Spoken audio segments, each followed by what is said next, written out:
মুঘল সাম্রাজ্যের প্রতিষ্ঠা কখন হয়েছিল? 1998 সালে। কে করেছিল? মমতাজ বেগম। মুঘল সাম্রাজ্যের পতন কখন হয়েছিল? 2026 সালে 4 মে। মুঘল সাম্রাজ্যের শেষ সম্রাটকে? অভিষেক খান। মুঘল সাম্রাজ্যের পতনের জন্য অভিষেক খানকে কতখানি দায়ী করা যায়? অভিষেক খান নিজের দায়িত্ব নিয়ে দুর্নীতি করে মুঘল সাম্রাজ্যের পতন ঘটিয়েছিল। হাম্বা রাম্বা বুম্বা বুম্বা দুম্বা দুম্বা কবিতাটি কার লেখা? মমতাজ বেগম। পুষ্পা ঝুঁকেগা নাহি কার উক্তি? ফলতা জাহাঙ্গীর খানের। গুড় বাতাসা চরাম চরাম ঢাকের শব্দ কার উক্তি?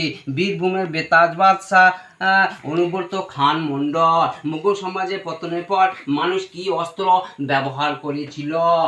মানুষ পচা ডিম ব্যবহার করেছিল।